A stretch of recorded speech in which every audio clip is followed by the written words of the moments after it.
সবাইকে শুভেচ্ছা, স্বাগতম এবং অভিনন্দন জানিয়ে আজকের সংকলন শুরু করছি। আজকের সংকলনে স্বল্প পরিসরে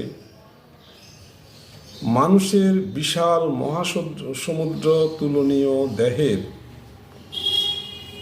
একটি সিস্টেম বা তন্ত্র নিয়ে সামান্য আলোকপাত করব। আজকের বিষয় হলো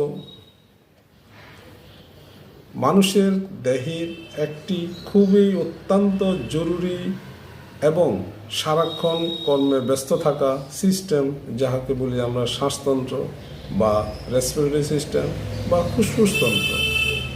কিন্তু তিনটা শব্দই একই। এই শ্বাসতন্ত্র মানবদেহের একটি বিশাল রোল নিয়ে আছে। মানবদেহে সারাক্ষণ চলমান প্রবাহিত রক্তগুলিকে সঞ্চালনের মাধ্যমে পরিচ্ছন্ন করে ডিঅক্সিজেনেটেড ব্লাডকে অক্সিজেনেটেড করে হৃদয় বা হার্টের মাধ্যমে সারা শরীরে সার্বক্ষণিকভাবে সরবরাহ করে আসছে। এটা বিরামহীনভাবে চলছে, এটা বন্ধ হচ্ছে না। যেদিন বন্ধ হবে সেদিন আমরাও বন্ধ। ভেবে নিন কত বড় একটা রোল নিয়ে এই শ্বাসতন্ত্র বিশাল সমুদ্ররূপী এই মানব দেহে তার কাজ করে যাচ্ছে। শ্বাসতন্ত্রে প্রথমে রক্তটা শরীর থেকে ডিঅক্সিজেনেটেড আকারে শ্বাসের মধ্যে প্রবেশ করে।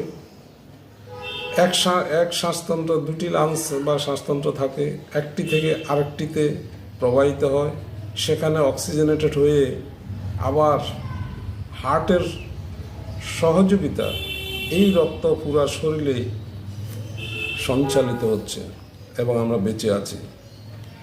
মোটামুটি আমাদের যারা সামান্যতম স্বাস্থ্য সচেতন তাদের জানতে হবে এই অর্গানটা কি কাজ করে এবং সেখানে কি কি রোগগুলো হয়ে থাকে। পরবর্তী একটি ভিডিওতে আমি উল্লেখ করে নেব যে শ্বাসতন্ত্রের রোগগুলো কি কি আছে বা কি কি সমস্যা হতে পারে, সেটা আমি উল্লেখ করব।